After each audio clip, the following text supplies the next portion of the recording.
नाज़रीन, अवामी न्यूज़ में ख़बरनि जो सिलसिलो जारी है। इन वक्त असीं तव्हांखे तंगवाणी में ख़बर ॾींदा हलूं त तंगवाणी वेझो ॻोठ पुराणो मौलवी अहमद अली बलकानी जे रवासी इस्माइल बलकानी उस्ताद सादुल्लाह जी ज़ियादतियुनि ख़िलाफ़ नेशनल प्रेस क्लब तंगवाणी पहुची करे प्रेस कॉन्फ्रेंस कंदे मीडिया सां ॻाल्हाईंदे चयो आहे त सबका पहिरीं त मां नेशनल प्रेस क्लब तंगवाणी जे तव्हां सभिनी सहाफ़ी भाइरनि दोस्तनि जो शुक्रगुज़ार आहियां जंहिं मूंखे अॼु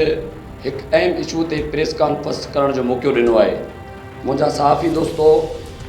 जीअं त मुंहिंजी ट्रेजरी ज़रई ज़मीन यूसी चील ॻोठ पुराणो मौलवी अहमद अली बालकानी में आहे, उन ट्रेजरी ज़रई ज़मीन जे अधु जरेब ते असां मस्जिद शरीफ़ तामीर कराई ऐं कुझु हिसो प्लाट मस्जिद शरीफ़ जे आगुर लाइ छॾियो। जॾहिं त हिकु प्राइमरी मास्तर सादुल्लाह बालकानी जेको असल ज़िले शिकारपुर जे ॻोठ अमरोड शरीफ़ जो रहवासी आहे, उन तालीम खाते जे ज़िले कश्मीर जे बाला ऑफिसर जे मिली भगत सां हिकु गैर क़ानूनी स्कूल जेको असल कौड़ो ख़ान बालकानी जे नाले ते आहे, उन स्कूल खे कौड़ो ख़ान एट अहमद अली जे नाले सां कुझु गोह में असांजे इजाज़त जे बग़ैर असांजे मस्जिद शरीफ़ जे प्लाट ते क़ाइमु करायो, जेको स्कूल लांडी जे सूरत में अॼु बि हलंदड़ आहे। जॾहिं मां अहिड़ी शिकायत DO प्राइमरी एजुकेशन आपा रशीदा खोसो ऐं DC कश्मीर खे कई त ही बासर प्राइमरी मास्तर सादुल्लाह बालकानी असांजे इजाज़त जे बग़ैर हिकु गैर क़ानूनी स्कूल असांजे प्लाट ते क़ाइमु करायो। एजुकेशन ज़िला कश्मीर जे उन्हनि बाला ऑफिसरनि मुंहिंजी शिकायत जो को बि नोटिस न वरितो ऐं को बि तहरुक न वरितो। यादि रहे त मौलवी अहमद अली जे नाले सां हिक ई यूसीअ में हिक ई शख़्स मौलवी अहमद अली जे नाले सां 2 स्कूल हलंदड़ आहिनि। हिकिड़ो स्कूल जेको मुंहिंजे प्लाट ते खाते वारे मस्जिद शरीफ़ जे प्लाट ते मौलवी अहमद अली जे नाले सां हलंदड़ आहे ऐं ॿियो जेको स्कूल आहे उहो मेवो ख़ान भुट्टो एट मौलवी अहमद अली यूसी तंगवाणी में हलंदड़ आहे।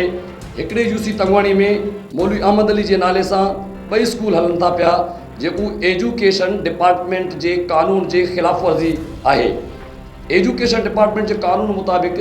हिकु यूसी में हिकु शख़्स जे नाले ते 2 स्कूल नथा हली सघनि। मां एजुकेशन डिपार्टमेंट जे आला ऑफिसरनि ऐं उन बासर कब्ज़ाखोर मास्तर सादुल्लाह बालकानी जे ख़िलाफ़ जॾहिं कोर्ट में पटिशन दाख़िल कराई त उन बासर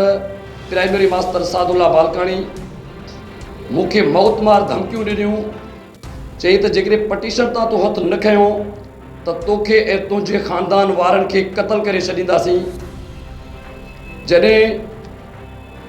त मां इहा शिकायत मुख़्तलिफ़ वक़्तनि ते सोशल मीडिया ते कंदो रहियुसि, लेकिन अॼु ताईं मुंहिंजे इन आवाज़ जो कंहिं बि नोटिस न वरितो।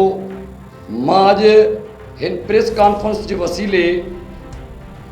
वज़ीर आज़म पाकिस्तान खे, वज़ीर आला सिंध खे,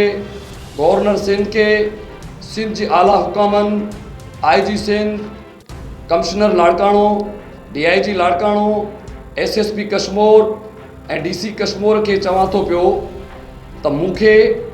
ऐं मुंहिंजे ख़ानदान वारनि खे को बि जानी नुक़सानु पहुतो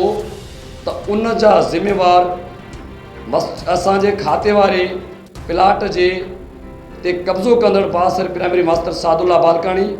ऐं उन जा भाइर मौलवी मेरला बालकानी, मौलवी अताउल्लाह बालकानी, अज़ीज़ुल्लाह बालकानी ऐं हफ़ीज़ुल्लाह बालकानी हूंदा। ऐं मां हिन प्रेस कॉन्फ्रेंस जे ज़रिए तमामु वस वारनि खे अपील थो कयां त मूंखे ऐं मुंहिंजे ख़ानदान वारनि खे फ़ौरी तौर ते तहफ़ुज़ फ़राहम करे असांजे मस्जिद शरीफ़ जे प्लाट तां बासर प्राइमरी मास्तर जो कब्ज़ो ख़त्म करायो वञे। मज़ीद खबरों और तफसीलात के लिए विज़िट करें हमारी वेबसाइट www.awamiNewsHD.com।